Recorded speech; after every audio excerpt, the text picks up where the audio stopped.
Order the McCordsville Architectural Review Committee meeting, words, Tuesday, March 19th, 2024. Roll call.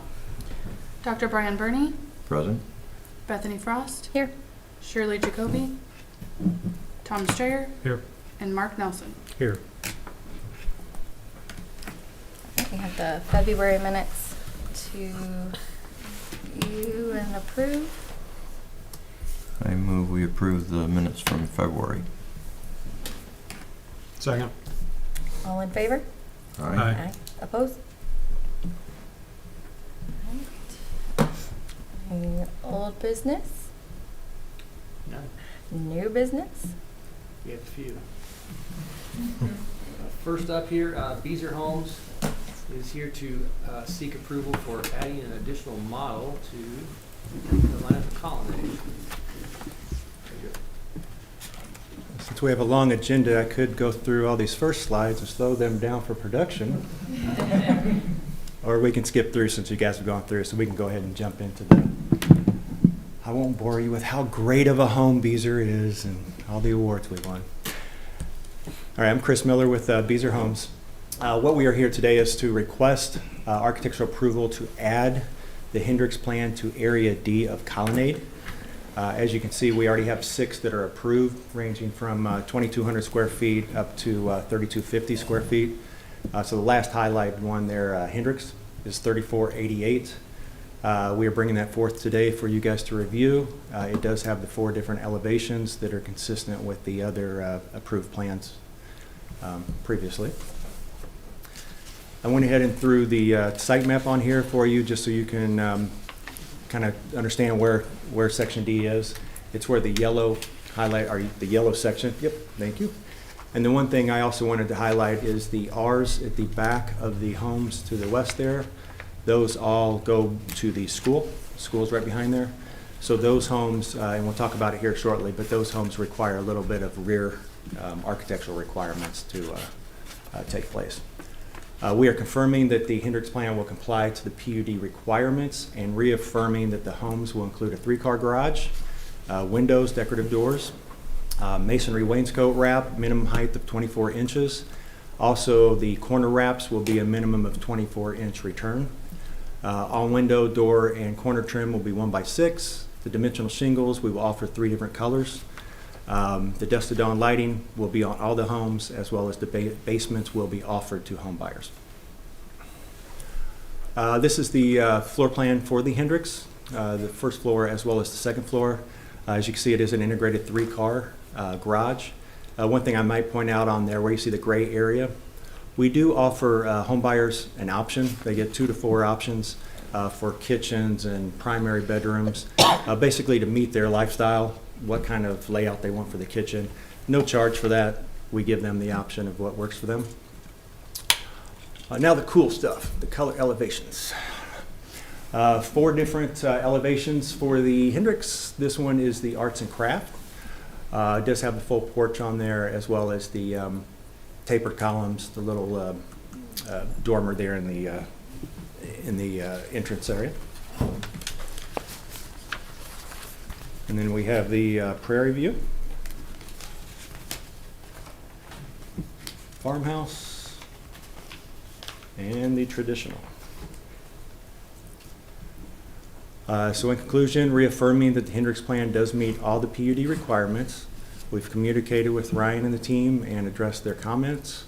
All previously approved home sites denoted with the R on the plan shall include a rear elevation featuring a gable and a choice of a covered patio or first floor brick wrap.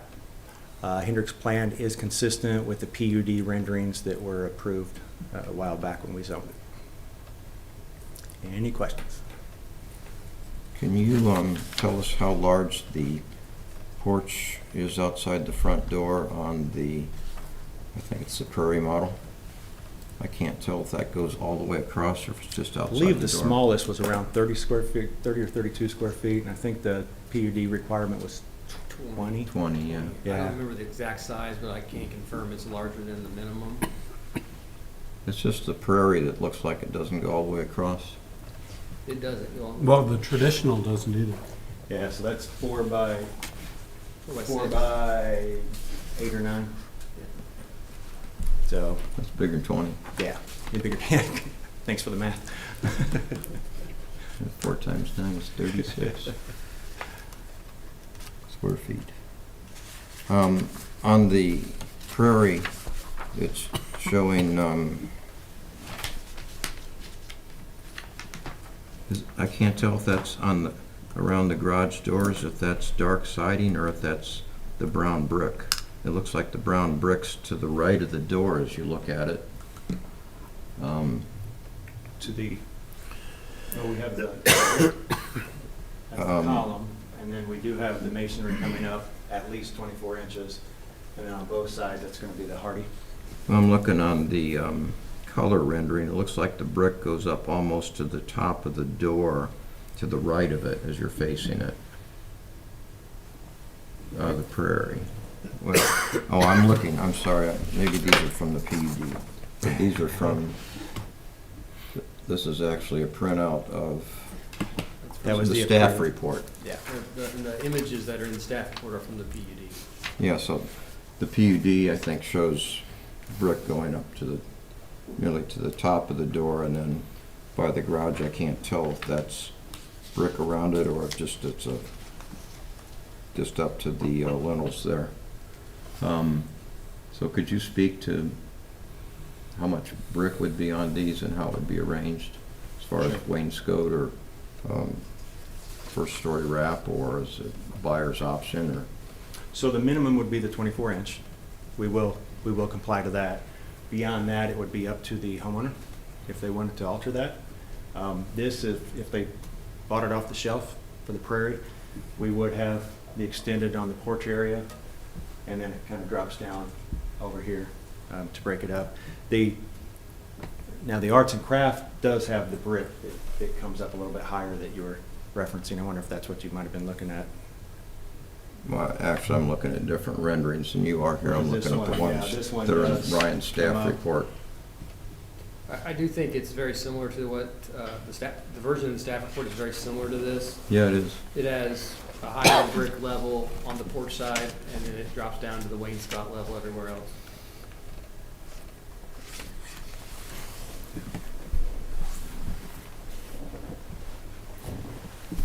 And what again is the requirement for 24 masonry? It's 24-inch masonry wrap all 4 sides.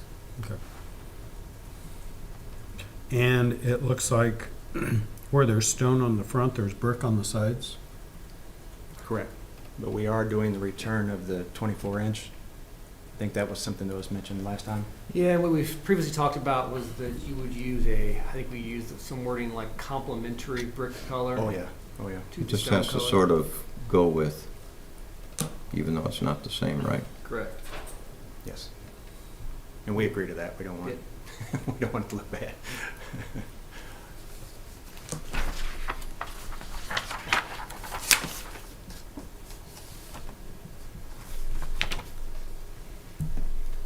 Well, I move we approve the Hendricks for Area D and Colonnade as presented. Second? All in favor? Aye. Aye. Opposed? We could really briefly go through anti-monotony. We can wrap this up. We've only got 3 combinations. So the first up is the Hendricks Arts and Crafts and the Hendricks Farmhouse.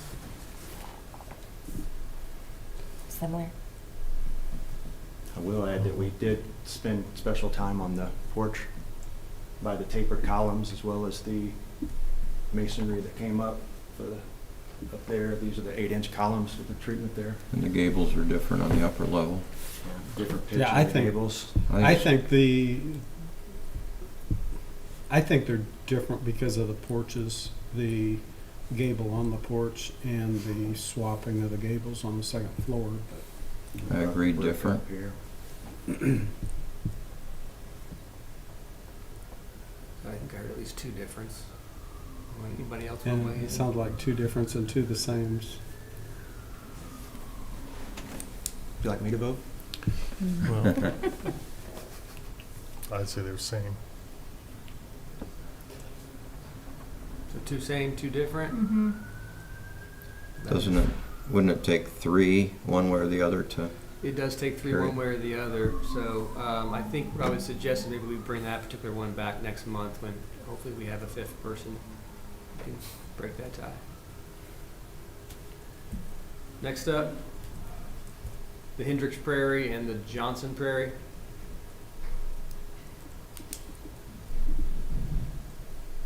It's hard to tell with the black on the right, but the It does make massing it. is actually quite a bit different on these two. It is, because you have the bump out for the upstairs above the garage over there versus the recess here. I agree, different. Completely different porch too, if you look at. Yeah, I agree with it being darker, it's a little harder to tell, but if you look at the porch here, you can see quite a difference on the porch on that one. I agree it's different. Okay, different.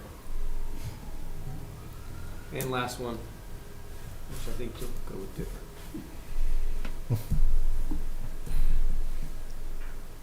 Same, you can tell the big difference in the porch. I think the roof So line's here's different off. too. It's somewhat the same difference. This one has the Different. bump out, and this one has the recessed. The biggest difference on this one is that third bay on the Madison is outside of the Yeah, integrated portion of the house, so it's gonna look And different. also the Hendricks would be substantially larger than the Madison, wouldn't it? In square footage. And Madison's 3,000, and Hendrick's 3,500, so.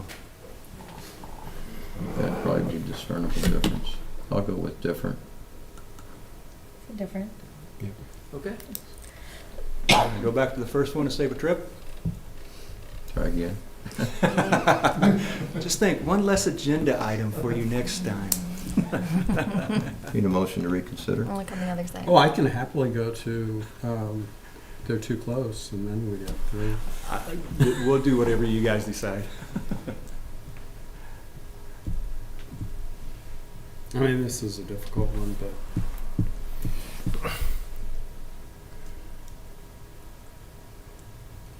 I mean, the biggest difference when I look at it is if you look at the porch, adding the gable, you have none here.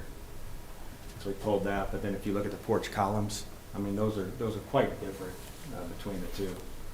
Yeah, The porch- pitches are different. Sorry, go ahead. Yeah, I would say your roof pitch is different between those. You have a, bump out here for the room versus those are recessed with the shutters. I mean, I see a lot of difference. Yes, again, staff just prepares the ones that we think are close and brings them forward to you, but as what we talk about as a staff when we look at these is what is the home massing like? And if you're driving down the street at 25 miles an hour, are they going to appear the same? And if that's the case, they make it to our list. So I do think from a massing standpoint, these are identical, other than the double gables flipped, and then you have the little peaked porch.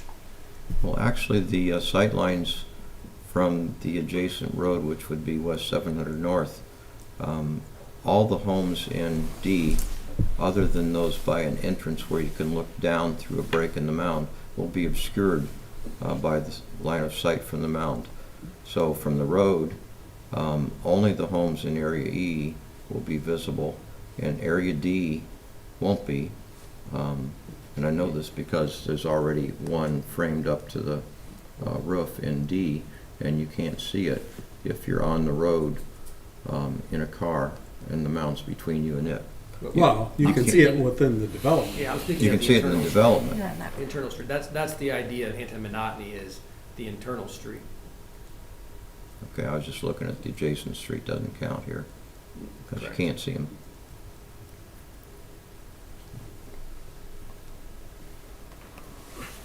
Still saying similar. Anybody want to reconsider? Sounds like nope. Might want to borrow a coin? I reconsidered, but I didn't change. Fair enough. You could always offer to consider them similar, and that would put an end to it too. No, I agree. I just don't want to give it too quick. Let's call it a day. Well, how many homes are in D? Like 30 or something? 70. I think total, there's 68 or something. Go back to the red Something about dots, Something right, like that, 68, yeah. 70, somewhere in and you're there. looking at 7 approves right now. 7, and then So each that one has kind of 3 or does 4. matter. Makes it a little harder for us, but, you know, Well, each one blocks out about 5 lots, doesn't it, if it it's does. monotonous? It does, yeah. If you're-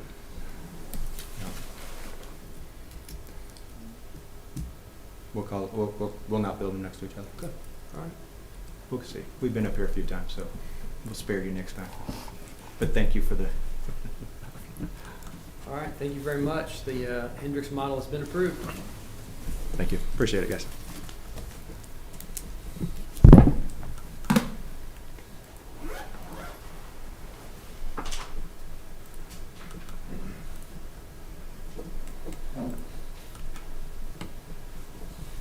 All right, next up, Davis Homes. With a request for approval of a home on Lot 10 of the Enclave at Deer Crossing. Go right ahead, sir. Hi, Don Chesney, CEO of Davis Homes. We're bringing our first plan in today for the Enclave at Deer Crossing. We didn't do a mass approval like you guys are used to. We only have 4 lots in the community, and we do a lot of customization. We also offer a custom line of homes. So our intent is to bring them through one at a time. So the good news is, this is my first one, so anti-monotony is pretty easy for me. Again, this is lot 10. It's our Woodford plan. It's falls between 25 and 2,600 square feet. Modern prairie elevation. The architectural requirements with this community are pretty vast and vary based on the lot that we're building on. Just for your edification, our choice was to take, from a builder standpoint, worst case scenario, volume of brick and all the requirements, and we're just going to include those on all the homes, all 4 homes that we build out there. So we did receive comments back from staff. We were short one window on the left elevation.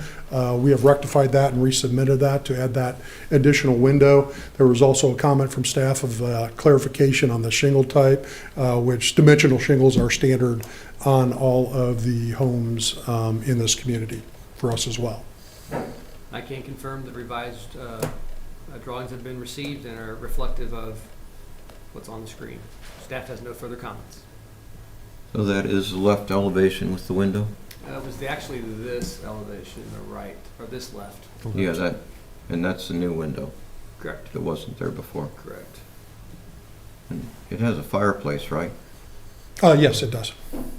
Where's the chimney on the, like, elevations or?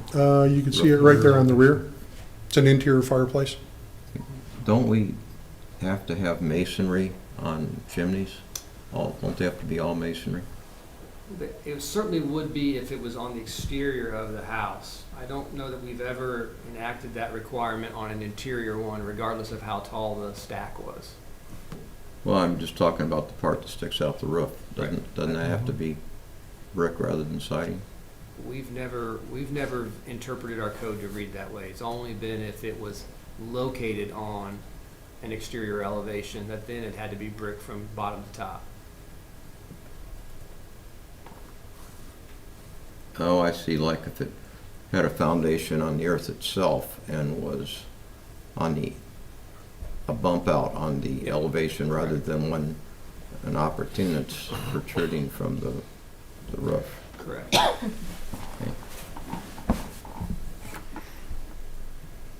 So this is sold already? Yes, sir. This is a custom home. I will say this is one of the nicer looking single-story houses I've seen for a while. No, thank you. I agree.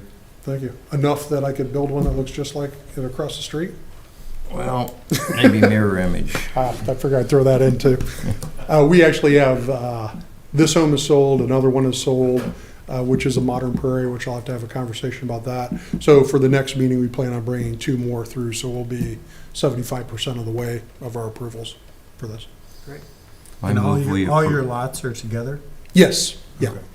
It's like a group of 4 at the west end of the development, right? correct. We're adjacent to the Pyatt cul-de-sac. They don't connect, but I move we approve Woodford D Modern Prairie for Enclave at Deer Crossing for Davis. Second. All in favor? All right? Aye. Aye. Opposed? Thank you. Thank you.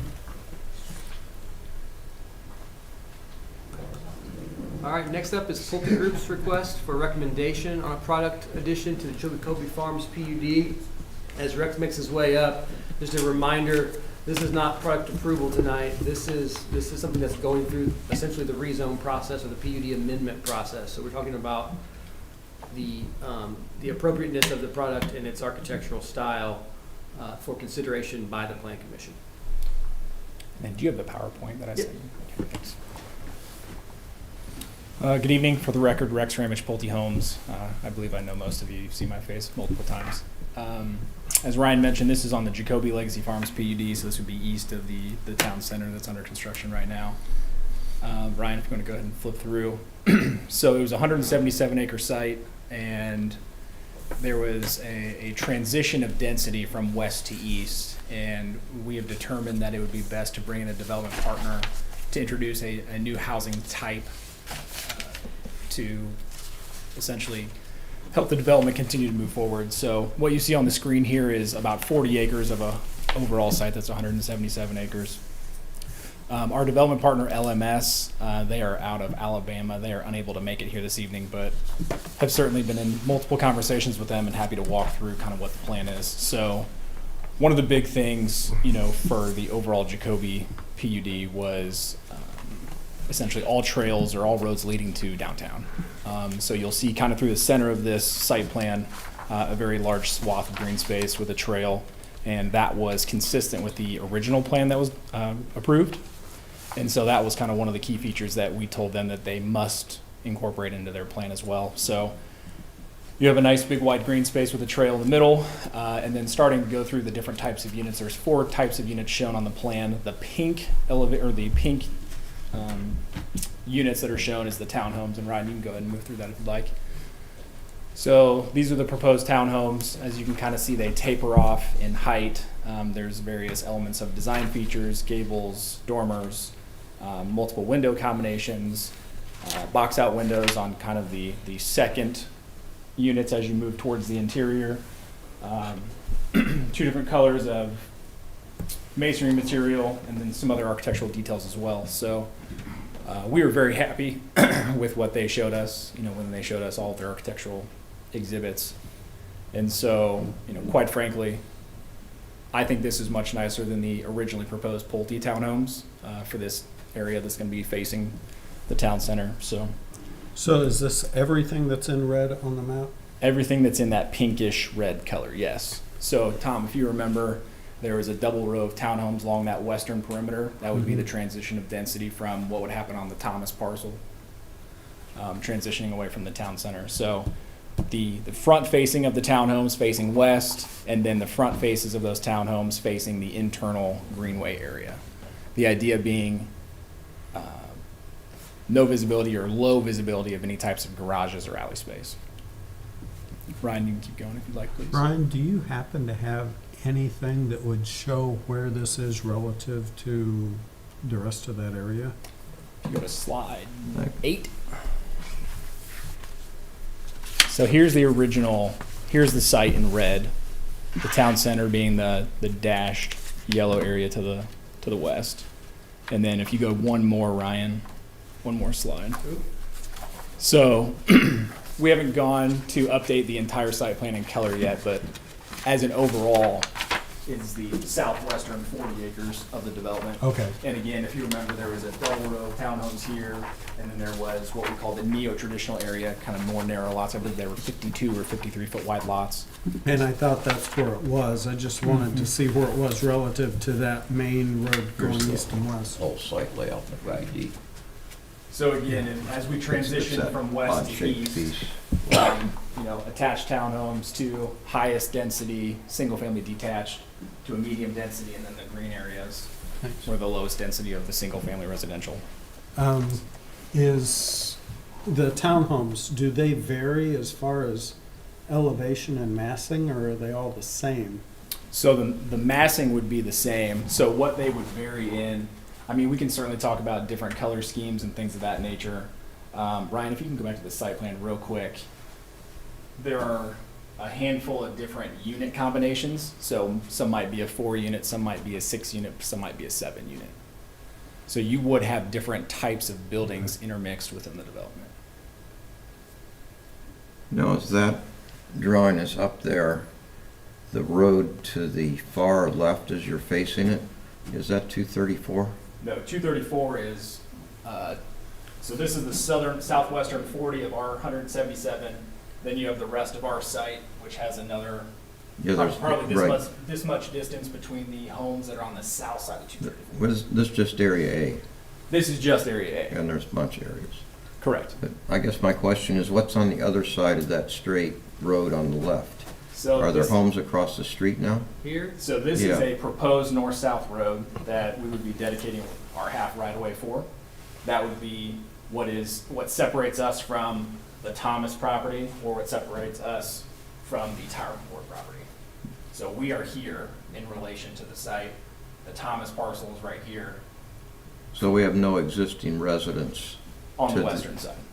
Is that the north side or the western side? I can't remember.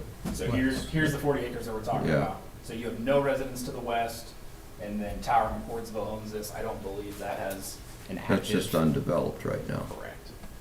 So Rebar's project is generally right here. Then you have the 2 out parcels right here. They're being developed into the headquarters for the electric company and then IU Health. And then the police station is under construction right about here. Well, I'm like Tom, and don't particularly cherish the idea of them all looking identical as far as color schemes and roofing materials. Sure. The massing and shape, it's a good-looking building. Can you take us through the parking matrix on this? Yep. That's on that, the lower left corner of that. It says something about street parking for these. let's kind of be brief if we could on the parking, as parking is really more of a plan commission item. Sure. I just kind of wonder where the streets are they're gonna park on. So you would have, so these cottages here in the, let's call them the medium yellow, those would have on-street parking, so surface parking, very similar to any type of other, rental residential project. We haven't done the yellow ones yet, but some of them have garages and some of them don't, right? That's correct. Yep. And the ones So- that don't have garages, they'd be on the street too. They would be dedicated off-street spaces. So townhomes, garages, driveways, no parking in the alley. So like each resident would have a marked parking space where they're supposed to be, No. dedicated. it It's would- just dedicated for that particular type of unit. Correct, yeah. So the developer has gone through an analysis such that they have X numbers of units with or without garages. Those units without garages, they would say, we have a cluster of X units and we would otherwise require. So basically any of the streets in A they could park on. Yep. So, And some of the townhomes have garages too, right? I mean, there's some internal garages in these buildings, right? give me 20 seconds, I think I'll answer a lot of your questions. Okay. Townhomes, garages, driveways, no parking in the alley. Mhm. Cottages with garages, with driveways. That little opportunity off the side means a garage, right? Yeah. Cottages, no garage, dedicated on-street parking in a space. And they're just simple rectangles Correct. on the diagram. Yeah, this diagram here. And then these are, for lack of a better term, they're duplexes. And they would have garage spaces plus They're like the Driveway front spaces. back marriage, kind of. 2 in Then 1. the perimeter loop road here has parallel parking on street. So between garage, driveway, off-street but dedicated parking, and then parallel on-street. Here's the analysis of the breakdown of all the units, garage, driveway, on-street parking, total, and then proposed. Yeah, I got that. Yep. Both architecturally and planning wise, I think this has a really good feel for being near to town center. And I would hope that it would help direct what happens west of there between the two. Because it has a more urban feel to it. Right. So, yes, we like that, and especially as it plays into the original idea, which was a transition of density as we get closer to town center. So I guess my question is, in the pink guys, there's garages, some.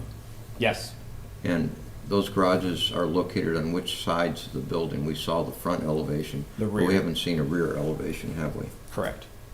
So where are the garages on this diagram? Are they in the alley between them in that row, for Yeah. instance? Yes. So this garage is off of that. Yes, so it's a rear-loaded townhome, fed off of a private alley with garages with driveways, interior, so you would not see them from a public road. So the ones that have garages are kind of buried up against each other, and the garages are visible only from, like, the garage lane where the people drive to get into their garage. Correct.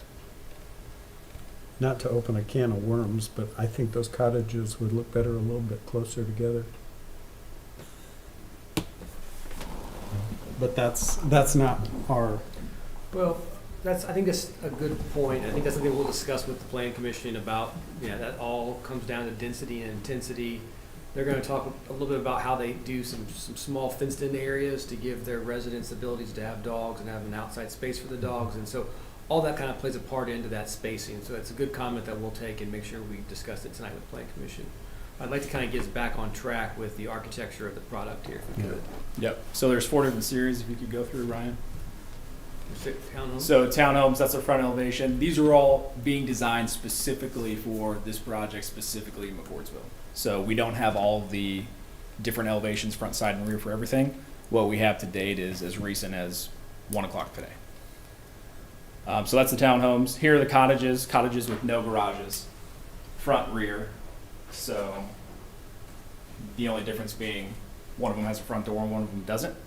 Quite frankly, the architecture looks very similar, and the rear is addressed with an aesthetic that mimics an otherwise front elevation. So these are all sort of duplexes, the cottages. No. Those are singles. This is a single tenant cottage, single unit cottage. Single family. Correct. And then Ryan, the next one, this is they call them back-to-backs. This is essentially a duplex. Each unit has a garage, each unit has a driveway space. One unit has the first floor, the second unit has partial first floor, partial second floor. From the street, So they're, unbeknownst to any of us, you wouldn't know the difference. so they're really 3 stories. 2 stories. So they have a first floor square footage and then another floor square footage and a third floor square footage in maybe the PUD I was looking at it. It's just And I was two looking at the stories. stairs, how they got up and down and how the parking worked. And some of them seem to have a garage that's 2 bays side by side. And the other bay is for the other owner, and it's end to end. So I didn't see any of these with a double garage on them. So Double- these are the back-to-backs. double with the wide duplexes. garage. So these have, it's essentially a double wide garage that's separated, each a separate individual space for 1 car per unit. The tandem, which is the nose to back Mhm. parking that you mentioned, that only is on the townhome units. So if you have one of those, one unit parks back to back and the other parks side by side. no, he said that was for the townhomes only, to be, So the front to back, if you're talking this orientation is side to side, this is a duplex, separate owner, separate unit. If you're talking front to back, so like car here, Well, that only shows up on a townhome, and that would be a 2-car garage for a single townhome unit. okay, I was looking at a particular floor plan that had one owner parking side by side and the other owner bumper to nose in a long garage bay. that's what I was saying, right under that one that you're talking about, it says townhome. So it's not one of these. Well, I was looking for an elevation that had a double wide garage door on it for side by side parking. So we don't. You like, don't. You were looking at a townhome floor plan, and right now we do not have any elevations of the rear side of the townhome, so we don't have an elevation view of that. Now, let me see if I can find what I was looking at here. Isn't it this right here? For that right there, I'm looking at this. and that says townhome, they don't have any elevations of that. Okay, so that's not here. Okay, Correct. I was looking for an elevation with a double wide garage door on it. I didn't see one, and I'm like, okay, so we just don't have an elevation of that. Correct.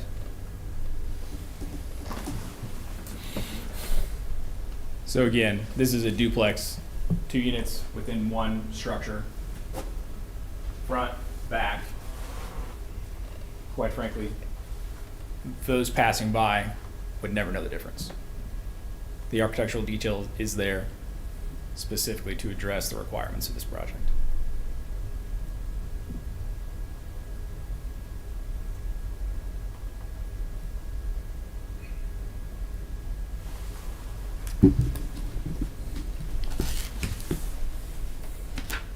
They also look similar to some of the new homes on the near north side of Indy, the massing and everything.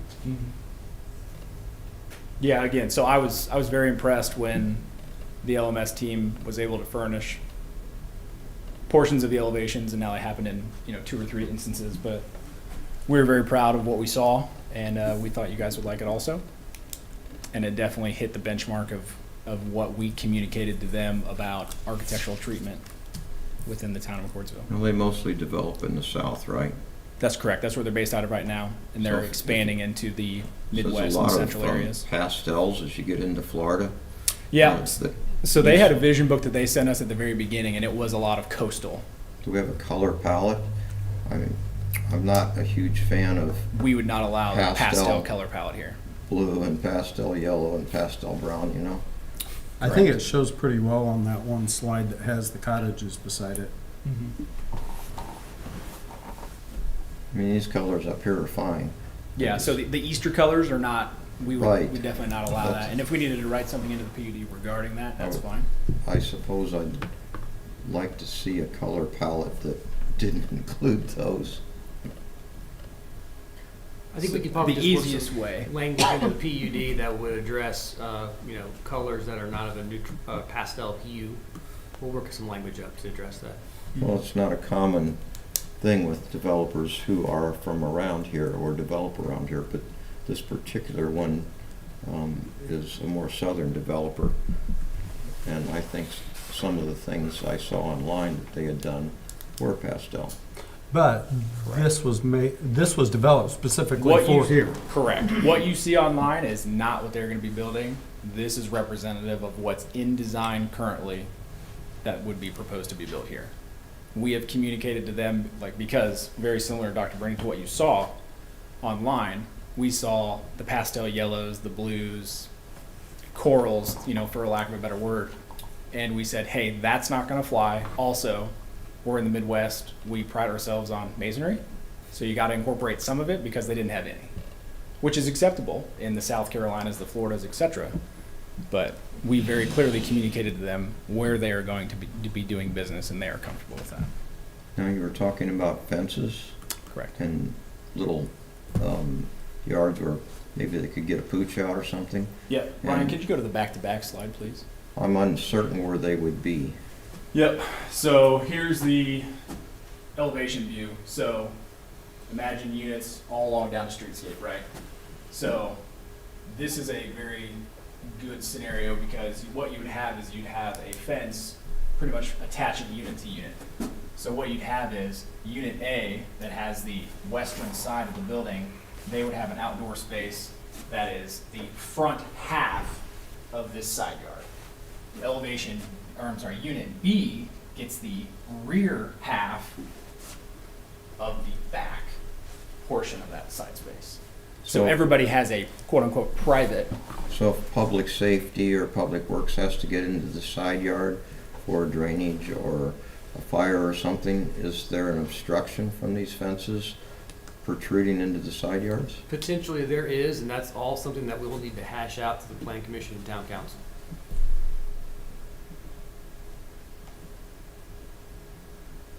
Architecturally, I think that they make a lot of sense, and I like what I see. Thank you. I like them too. I'm not sure they're consistent with the character and quality of McCordsville zoning ordinance. I think they fit the comprehensive plan well, and I understand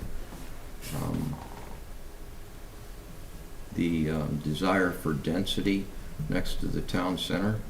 I don't know how much density is enough density, but as I look at the character and quality of the zoning ordinance, I'm not sure this fits it. Okay. We just haven't seen a product of this density and size. And I'm a little bit concerned about what it could become. Fair statement. No difference to any apartment developers that may or may not be in the room, but I would imagine that we are at a less density than they would be.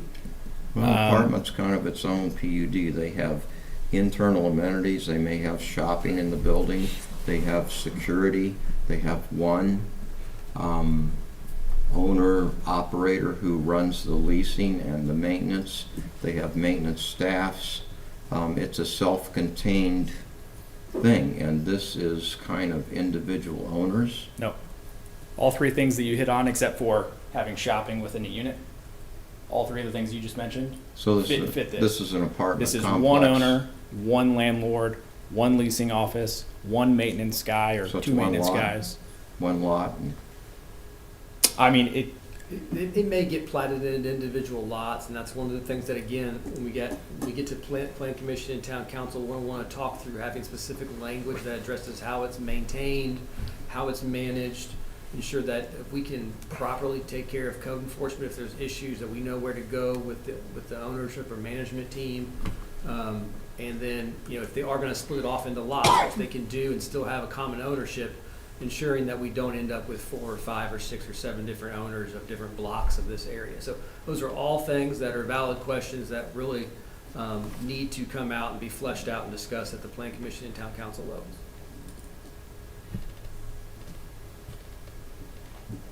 architecturally, I think they fit the PUD that they're designed for. The language that's in the PUD, this architecture matches it.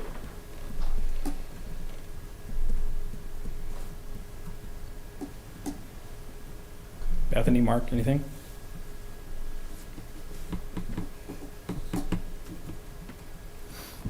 So was this an approval, or was it just a presentation? This is a presentation. This is the initial review that you guys now get as part of our revamped rezone PUD amendment process, where we're bringing their product lineup to you and you're giving your feedback in advance of it making its way to Plan Commission. Is it on the agenda tonight for PC? It is. So this is, Tom, a PUD that Jacoby previously had one, I think, approved in 21, Yes. something like that. And this is an amendment to that PUD, which And I'll hasn't been say- built, so. I'll say this makes me more comfortable than what I saw originally. Because the whole thing has a character to it that I didn't see before. That's absolutely true.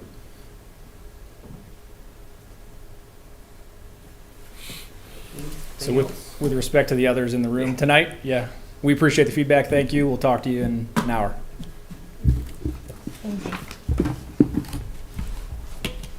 All right, next up is the Ridge Group's request for approval of architectural design. Come on up. This is a multifamily project in the Gateway Crossing subdivision. Can you give us the brief introduction to this, please? Yeah. Good evening. I'm Adam Canola with TRG Construction. This is a multifamily over 8 acres, 2-story building. There'd be 8 buildings, 128 units, a clubhouse and pool. I realize they probably don't know where this is at. I'm going to zoom in Okay. here. I don't have a presentation. That's okay. So this is the location here. Can everyone place that? That's sort of infill in Gateway, right? So Broadway, 750 North, existing Gateway Crossing Apartments, it's sitting right in there. Can you tell us where Store America is going in relationship to this? Store America is going right here. And this was like approved like in 2001 or something, right?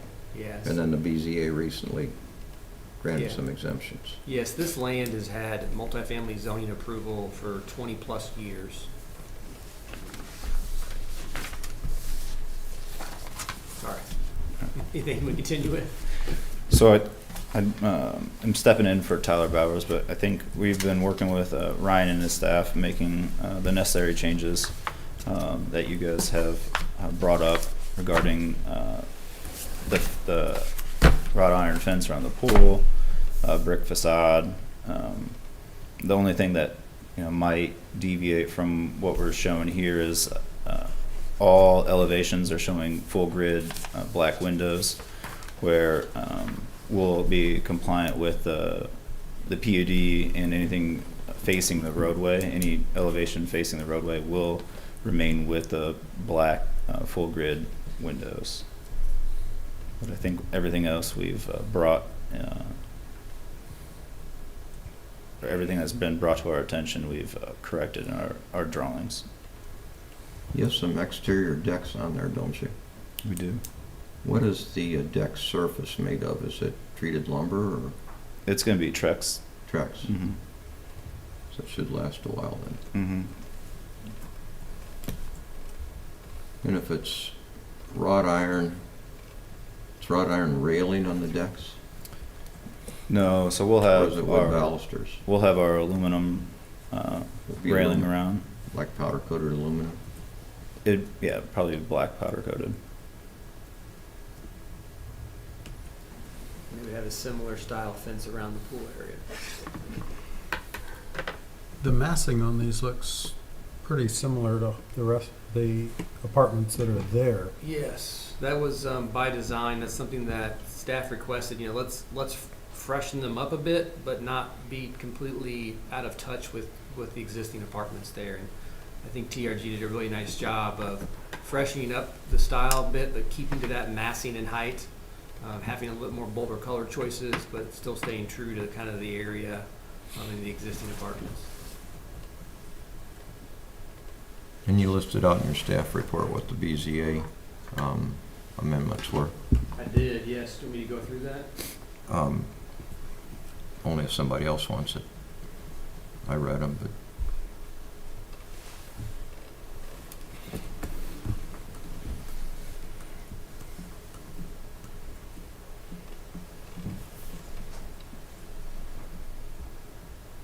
Do you have anything you want to add? I don't have anything else. Yeah. As you go through the staff report, staff does not have any concerns. We have reviewed this against the Gateway Crossing PUD, and it's a bit of a tricky PUD, being that it's 20-plus years old. In some instances, it has actual standards in it that apply. In some instances, it refers to an old 18-plus-year-old overlay ordinance, and then in some other situations, our zoning ordinance today applies. So we spent a lot of time with TRG a few months back, kind of going through and assessing what really applied to this project and what didn't. Came up with a set of sort of a melded set of standards, applied those, determined there were 4 variances needed. They went through the proper BZA variance process to get those approved. Got those approved along with a host of conditions of approval, and these plans comply with all the various requirements. now I move that we approve the Ridge Group Kessington Gardens apartment product elevations. I guess we approve them, we're recommending approval. You're approving. Approving. So move. Is there a second? Yeah, I'll second. All in favor? Aye. Aye. Opposed? All right. Thank Thank you you. very much. Yeah, it's kind of torn. All right, Lennar. No, As Tony makes his way up, Lennar's. I never say that. I'm kind of torn on this one. This is, So let's talk a little bit about ARC's role in this particular one. The decision in terms of zoning and density, intensity, land use has been made. It was made 20 years ago. I'm just looking at it from an architectural standpoint Oh, and okay. aesthetics of this building is Okay. I understand that's our purpose here is to look at it from a aesthetics and how this is going to look in our community. Sure. And I'm just not, I just don't like, it's personal, but I mean, I don't like it. I mean, it's not, it doesn't look Sure. aesthetically pleasing to So me. I mean, it's, I think this is one of the really tough things that the board faces all the time is any community anywhere has a set of standards, and Tom can probably speak better to this than I can, but we draft standards, architectural standards, whether they were drafted 25 years ago or tomorrow, we'll draft them and we'll do our best to enforce those standards and enact them. And I will be able to drive you to a place here or somewhere else and show you a home or a commercial building that meets those standards, that anyone, maybe all of us would say, that's pretty ugly, but it meets our standards. And I could probably take you down the street to a different building, home or commercial building that doesn't meet our standards, and everyone would generally say that's a beautiful building. We write a set of standards to be met. They don't always work perfectly out, but we do have a set of standards, and if developers meet those sets of standards, essentially we're at a point where we're forced to approve at this point in time. If there is something that they were not meeting, completely different story. If they were not meeting one of our standards, an example would be, I don't know if I have a good example that's been here recently to the ARC, but if you were faced with something that didn't quite meet one of the PUD standards, all of a sudden you have a lot of negotiating ability. So if you noticed, my second was a very slow second because there's some things that concern me about it. I think the massing and everything looks similar, but the coloring and everything don't, so. I think that's where I'm torn is on the coloring. But Like, structurally it looks fine. I mean, as far as that portion of it, it's the color choices they've made on this particular unit. I mean, the rest of it, the pool areas, the other buildings they have look nice.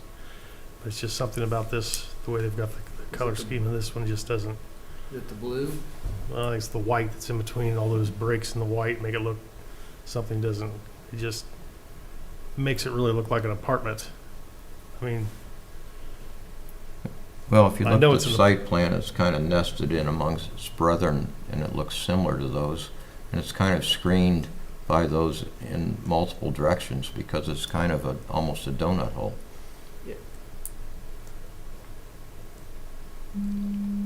So I'm not sure you'll even be able to see it from 750. Probably not. Probably not from 67 either. So a lot of it is the fact that we're dealing with a very old PUD mhm. that we have Yeah. limited say on. That's a Okay. good point, Tom. So the sins of the father we're getting, we're going to have to deal with those. So- The sins of the father, we have to deal with those as well, what's already here. Yes, that Okay. does occasionally happen. Okay. And we're not in trouble with any PUD expiration time period or anything like that because it wasn't built or. No, because the PU was started. There was phases that were constructed. Yeah, If they've you- done a lot of construction in Gateway. If nothing had ever happened in any of the Gateway Crossing PUD, there is some language that in It's like theory- 5 years or something In expired. theory, we could determine it expired. We've never done that. We've had PUDs that have gone past the 5-year thing because it's a bit of a tricky thing. You've given someone zoning. So we've never taken that step, but we could have had nothing occurred in this PUD. But this stayed alive because something occurred. Correct. So I guess bottom line, it sounds like the vote is 3-1. Yeah, and that's fine. Yeah. Okay. All right. Lennar, Tony, take it away. Yeah, you just pull the elevation up. Good evening, Tony McGowan, Lennar Homes. So a few months back now, we brought plans for Somerton. I believe there was 7 elevations. In going through our own layouts and looking at how to put them next to each other for the ranches, we don't believe we have enough elevations to meet anti-monotony. So we wanted to introduce 2 of them.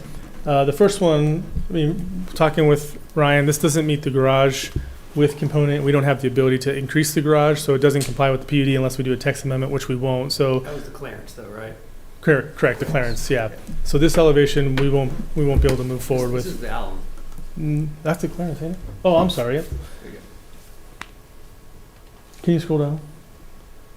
Oh, okay, I'm sorry. They have the same similar color palette on the first one, the top one. That's why. Sorry. So yeah, this is the Allen. The second one. What this plan doesn't show, what we'll do, since it has also the smaller garage in that elevation, is we have the ability to add a 4-foot extension on this plan that the other one didn't. And so it'll increase the interior width by up to 22 feet, 9 inches. That actually will provide a 2-foot offset, which I think helps architecturally. A 2-foot offset with a 4-foot articulation, adds another window in the front and a window on the side, and has its own little roof structure. So those will be added to this plan. We saw the other comments in the staff report. Didn't provide a letter like last time, so yesterday we did give a letter to Ryan that the intent is to make these plans, if they're not shown on the renderings, that they're going to comply with the PUD standards. So Area A requires 50% brick on the homes, and Area B requires 75% of the homes at 50% brick. And all the overhangs, dimensional shingles, we're going to make those plans comply when we file for permitting. So we're not asking for any exceptions to the standards at all. Just trying to introduce a new plan for the ranch so we have more for anti-monotony. So there'll be overhangs on the rear elevation? Correct, yeah. And Ryan, can you confirm, or maybe you can, that if the garage is enlarged, that there'll be room on the lot for that with the setbacks? So we had an issue once with garage size and setbacks, and there wasn't room to put the elevation on the lot. Yeah, Tony's probably best to speak to that, but I would say I'm fairly confident they can do that. These are 60 and 65 foot wide lots, and this is a 36 foot wide model, so. Yeah, there's. yeah, we'll definitely have to pick the lots that'll fit Yeah, on. Not familiar with what the setbacks are on the side. They're definitely less than 10. I think they're 5 or 6, so there should be room. Sounds like it. I was trying to find some other ones, but I don't have all the files. These look a lot plainer than any of them we've seen before. These are plainer, I think, than the the 2-story homes that you've approved in Somerton. There is a ranch that's been previously approved, a couple of ranches here. One of them, I would say, is of the similar character to this one. The others have a little bit more. I mean, elevation C has some detail, but elevation A really, well, A and even more so B.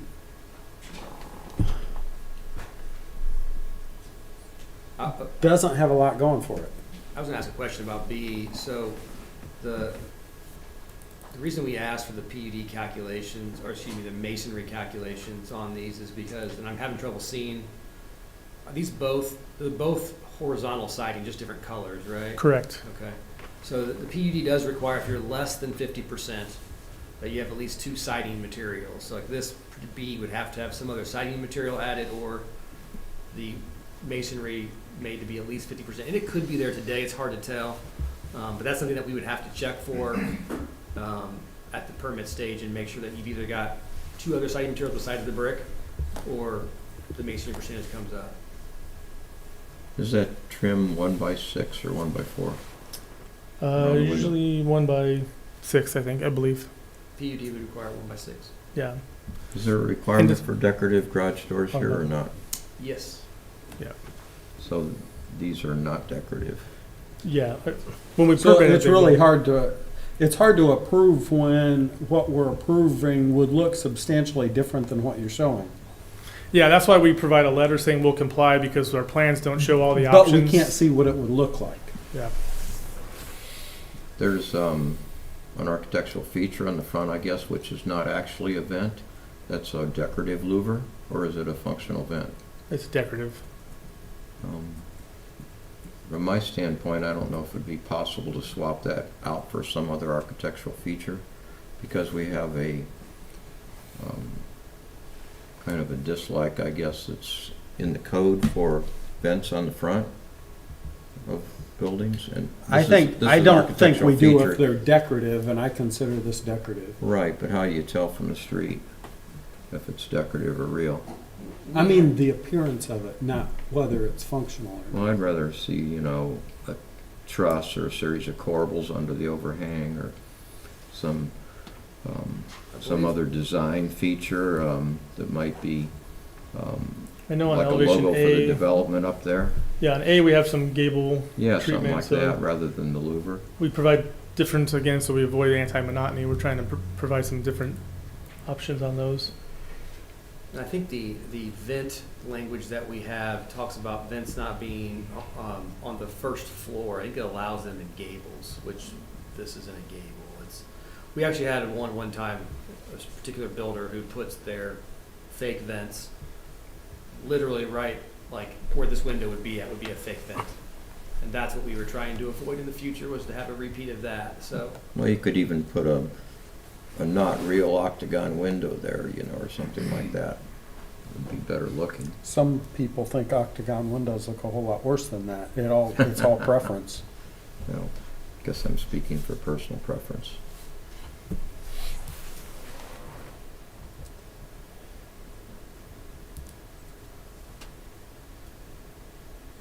Do we have a size on the patio or outside the front door or the front door porch? What's the dimension of that? I do not know the dimension of it there. I don't believe there's a minimum requirement in Somerton for a front porch size. It So should it's be. not a 20 square foot I don't think requirement? so. I'll check while we're talking. Because that looks like the doors, the door's probably, what, a 30 or a 36? Yeah, that area is 5 by 9, so it's larger than 20. It's Well, it's 45 square feet then, so that's larger than 20.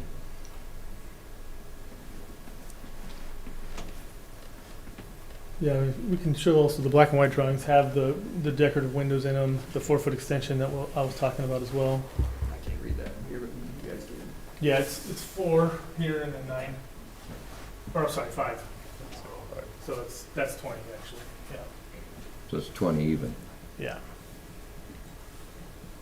But yeah, I don't believe there was one. There's not a standard in this PUD. In some places, we have a requirement for larger than 20 square foot front porch. I'm not sure if it applies here or not. Could you scroll back up, Ryan, to the some of the garage? So you could show the decorative windows. Yeah.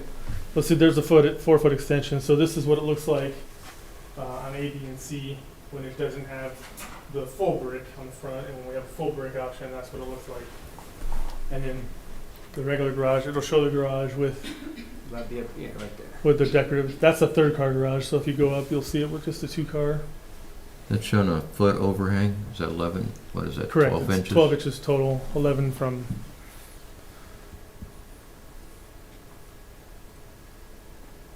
And maybe go up to B since that one was brought up a little more. That's with the more brick.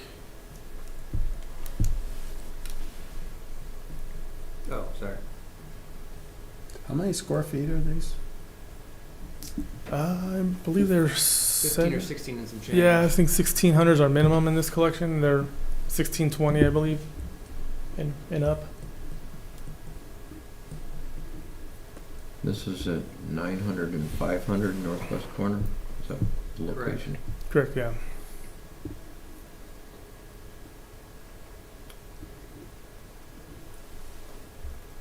There's not a minimum front porch size in this PUD.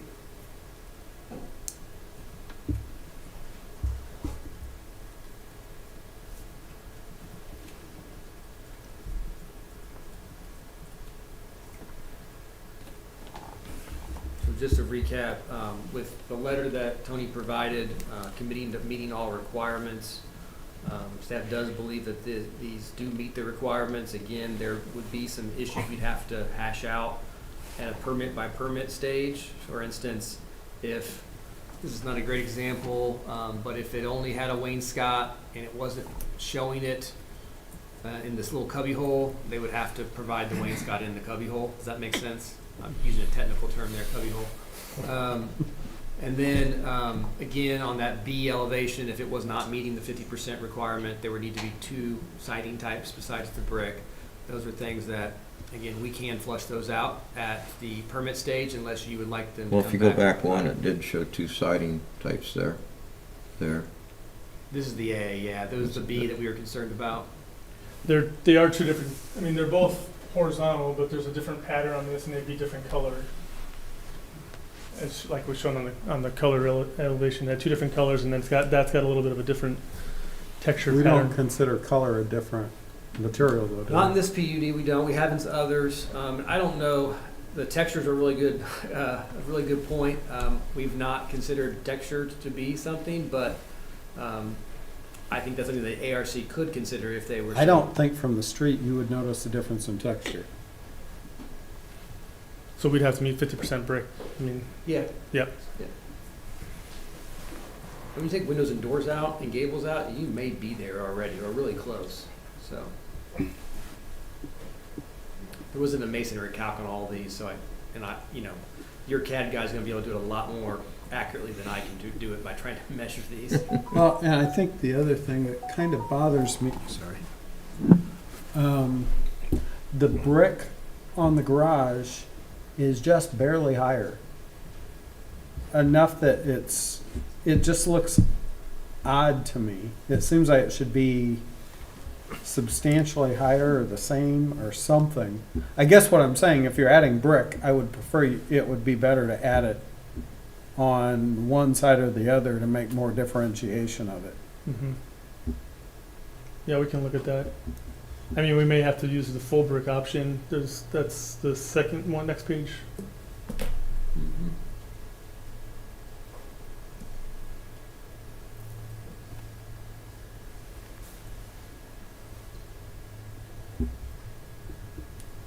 Or maybe a combination of that.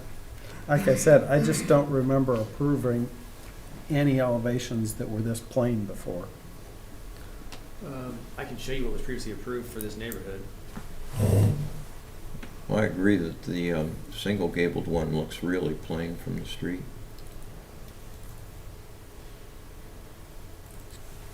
The others that have two gables are a little more interesting.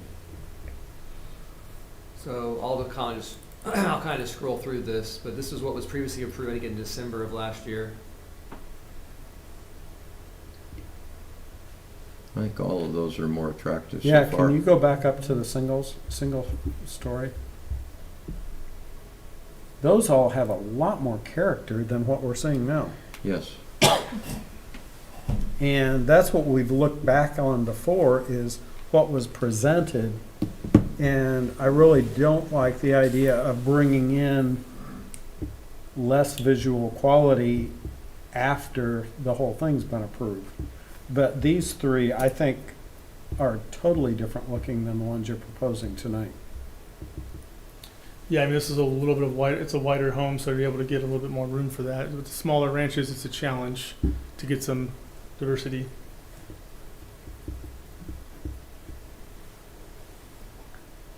And again, the reason we're even bringing that one is because we don't have enough elevations to meet the anti-monotony for our ranches. It would just be a repeat of these plans. I'm not suggesting it. I'd rather see monotonous good elevations than, I was thinking how that could work. Could mirror images be done, Ryan? The same plan? but he's saying that Flipping the some of the house. lots are too narrow. And I Oh, don't for see how, these. yeah, I don't see how, I'd rather see more of these than the others.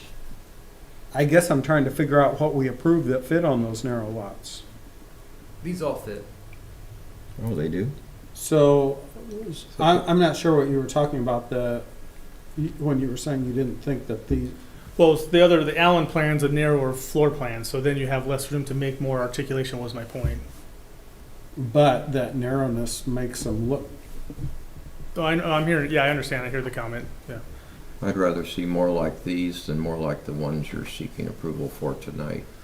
I'm sure the anti-monotony's in the PUD though, right? So without a text amendment, can we? Well, I was like, could we make mirror images, or even, I'd almost rather see it monotonous than less, So, we cannot change what the monotony standard is in the PUD without it what going does it say about mirror images? well, and So I was I'm just, getting there. I was somewhat joking. What I meant was, I'd rather see more, you show us more like this, Right. rather than just keep copying the same ones. Right, we just don't have any other ranches that would fit on these sites that go with this collection. So what I was gonna say is that the ARC cannot enact a change to the anti-monotony standard in the PUD. What you can do is reconsider the elevations you considered like models. Does that make sense? So if you put up a mirror image pair side by side, we could say it was different? Well, I don't think you can say, hey, elevation A can be next to elevation A, even if it's flipped and the garage is on the other side. I don't think you could do that. But let's, Well, that was what I was asking. like, what you could do, let's just say for giggles, in the previous version in December when we approved this, we said elevation A and elevation B of this model were too similar and couldn't be next to each other on either side or across the street. You could go revisit that and say, okay, you know what, we like this model so much, A and A still can't do that, but A and B can now. Why don't we, know how- relook at the anti-monotony as well as considering the new offerings? If the problem is that there's not enough models approved to get around the anti-monotony in the subdivision. And I think it opens up a slippery slope for us to do this, but I will say this, I think Somerton's early enough in the process in terms of how many homes you've built. I mean, you're building them at a good clip, but it's not as if 50% of the neighborhood's built out. Well, I'm I not would saying, really not want to do that, because what you're going to have then is people who have already bought in, knowing that no one can have the same house as them in a Yeah. certain radius, and then all of a sudden it shows up there. That's when we get complaints. I mean, how close are you? I guess I'm kind of surprised that you don't have anything else that's of similar quality. I Yeah, don't they're- know they're where large- to go from at this point. They're wider plans that wouldn't fit on these homes side, the lots. For the other ones we have that are, Okay, I understand That's what fine. you're saying. I mean, the majority of our homes that we have are two-story. So we are limited on ranch in general, but the only other ones we have that would fit was the Allen, and the other one that was taken out because it didn't meet the garage standard, but So I think we have to be careful here. The Allen can meet all of the PUD requirements as long as when it's submitted as a permit.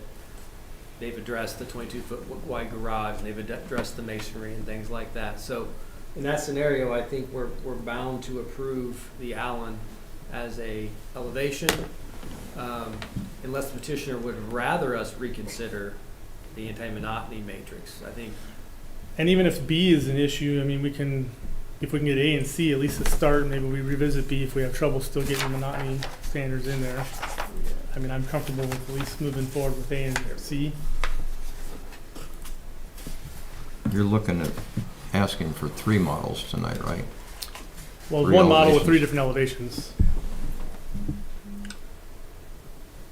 I mean, I wouldn't be opposed to that, with C being probably the closest to, in nature, to the other ones that we've approved to C's pretty close. Yeah, I'd be willing approve to C and. approve C with the letter tonight.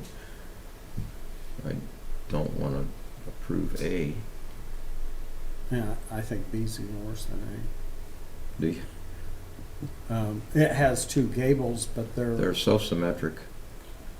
but in the past, we have said these aren't of the same quality nature than what you presented to us prior to So that. Somerton was a PUD that was done, I think, in 2019 or 2020. And that was before we started to include illustrative architectural exhibits in our PUDs. And that's why we have less control for this one than we've had with Colonnade and Hampton Walk and some of the newer PUDs, where we have that illustrative language and character and quality language in our PUD. We don't have that in this particular PUD. So again, if in this PUD, if they meet the black and white PUD standards, I think we're bound to approve them. Now, the B right now does not show 2 siding types, so I do not think you're bound to approve it. You certainly could, contingent upon them providing 2 siding types, but you're not bound to do that. I think A and B, because they've committed to meeting the garage width and all the other requirements, I think you're pretty much bound to You mean A and C? I'm sorry, A and C. You're bound to approve those tonight.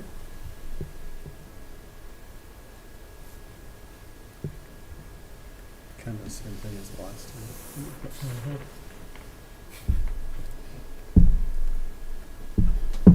Well, then I guess I'd like to see them with decorative garage doors and the brick wrap issue. So they have the garage doors on the black and white prints, decorative garage doors. Those were shown on the black and And white. it's pretty easy to, visualize what that's going to be.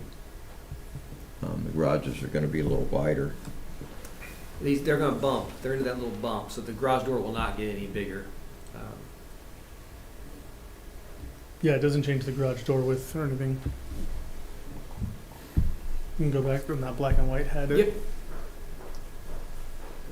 Well, if we're obligated to approve them, I guess we don't have any choice. I mean, again, I think there's the B, yes, the B, you're not required to approve it, I don't believe, because there's some things that could be fleshed out. But the A and the C meet the PUD's requirements.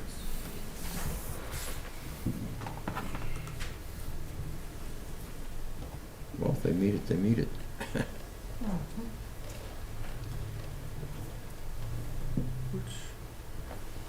What was the name of it? What was the name of this model again? The Allen. I move to approve elevation A and elevation C of the Allen Second. model. You second? Is that, Yeah, second. all in favor? Aye. Aye. Aye. Aye. Opposed? All right, anti-monotony, super quick, oops.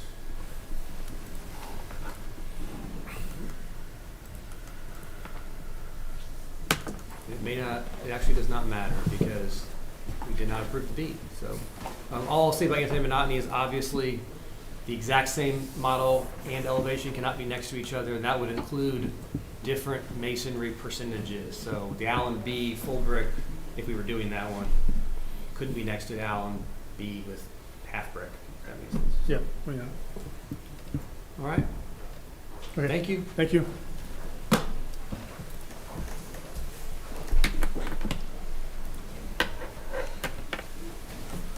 We do have 10 minutes. Do you want to go ahead and start item F here? Sure. Okay. Might be Come on up, easier. Jennifer. Might be easier. I'm Jennifer Sewell with Cityscape. Thanks for squeezing us in or starting us. So I'm with Broadacre Apartments. This is located at County Road 600 North and Mount Comfort Road. So this is 256 apartment units. This was approved as part of a PUD about a year ago. It was a co-PUD with Broadacre Apartments, the retail to the east of us, and then Parkfield. So it's 11 buildings. There are 4 different styles of buildings. 3 of them are 2 stories, and then 1 is 4 stories. We did get some staff reports. The staff reports, I can address some of the easy ones up front, and then we can jump to a few I know we need to talk about, just in interest of time. Shingles are all 30-year dimensional, all 1x6 trim. The roof overhang, we have a minimum of 12 inches in our PUD. Our standard is 16. All the vents will be placed organized manner. Let's see what else was on there. There was a comment about the pitched roof hiding the RTUs. Those are hidden on the 4 stories, and then on the 2 stories, those are all on the ground and screened by landscaping. The meter bank on building 1 is on the inside on the site. The site plan sent up, but there was a concern whether it was facing the west side on the drive. It is on the east. There was a comment. Yeah, it's not there. It's right there. I think those were the big ones, and then I think we can jump to the ones we need to talk about, Ryan. Yeah, before we do that, any initial questions from the committee? Anything we need to kind of point out just to make sure we're all on the same page and understanding where we're at?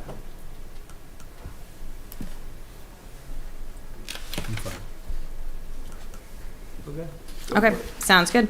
So one of the comments we had when we were initially going through our plan commission was that we wanted the buildings that were, the sides of the buildings that were facing Mount Comfort to have elevated brick. So we do have masonry requirements, and we do hit all of those.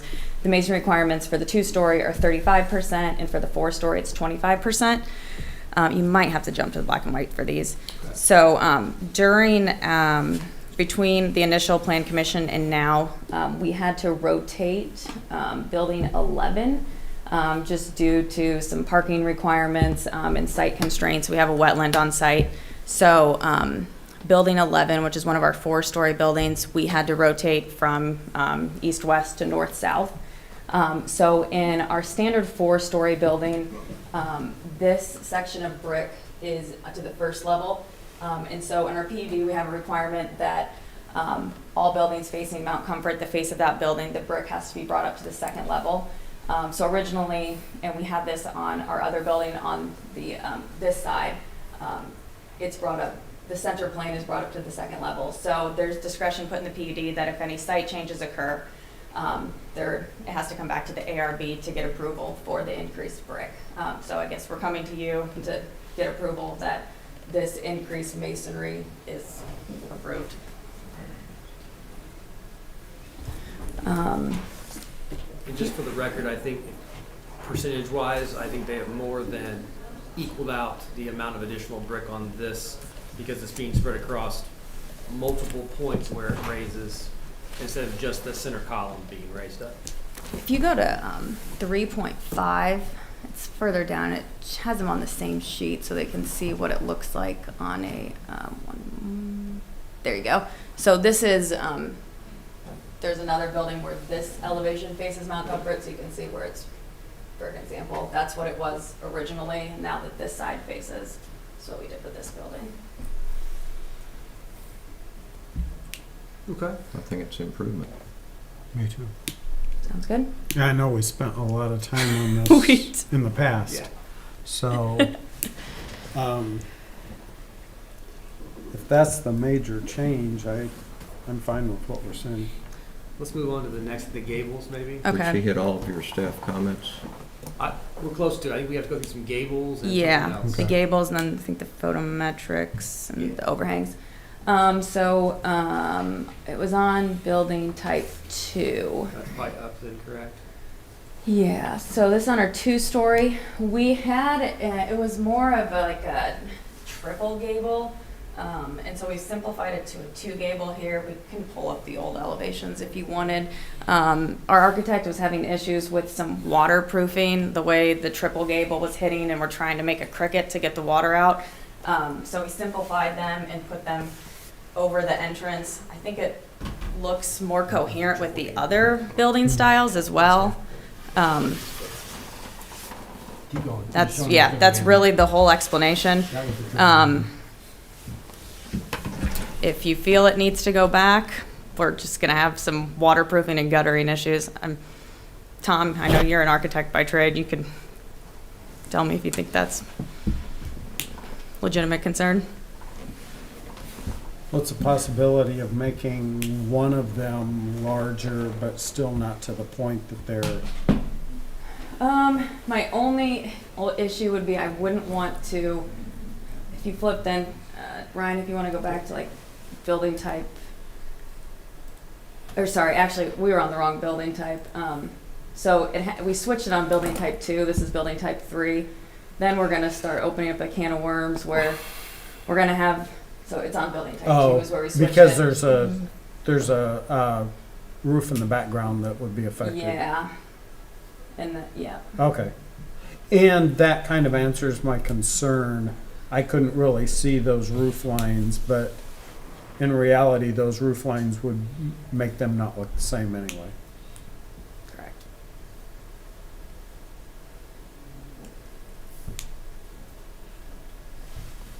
Is there anything else? I think the last thing is a clarification needed. The PUD includes some language that all entries have some sort of a weather covering.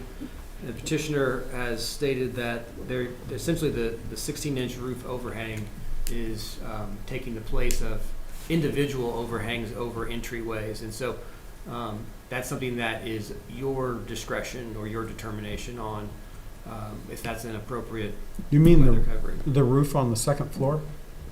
I think so, right? Correct. So we have but like this entrance, it's a 16-inch overhang here. That's on the first floor, right? Here, this. It's not, I guess it's between the first and the second floor, if you want to call So it that. you're saying, do we say how deep it needs to be? We do not. We just say weather covering of some sort. I would not consider 16 inches a weather covering. It would have to be 3 feet. Okay. A place for somebody to actually stand. Okay, so if we do 3 feet, it'll just, we've run the it'll make this roof pitch go up about 8 to 10 inches when we come back with the elevations. Is that fine? Just the way.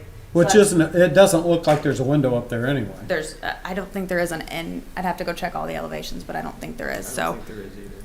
so if we go out to 3 feet and then it goes with the new slope, it's up about 8 to 10 inches. That works. Okay. Do we have any exterior doors where people would ingress and egress that are under the slope of the roof where something coming off the roof could come down on them, like a snow load or ice? Not common in this area of the country, but I'm just trying to look and see where all the doors are. Yeah. I mean, not any more than anything else that we've ever approved. I usually try to get, hopefully something that is protective of the people down below if something would come off the roof. I'm not so concerned as the 2 stories, but with the 4-story, it gets considerable momentum when it gets going. Well, I think the If 3 if we foot extend, would help that. if we extend Because it to when they're 3 feet. standing there, they would be undercover. It would only be while they were walking up, and that would be, That's- we'd have that issue anywhere around the building. Mhm. Yeah. That was all I had. And then just, I know we have like slight over on a couple photometrics that we were gonna add light shields to. We can do that, Plan Commission. Perfect. Okay, I think that is everything we have then. Well, I move to approve as presented. Second? All in favor? Aye. Aye. Opposed? Appreciate it. Thank you. Thanks. All right. Next meeting, April 16th? Maybe. Yeah. Is there a motion I move adjourn? to adjourn.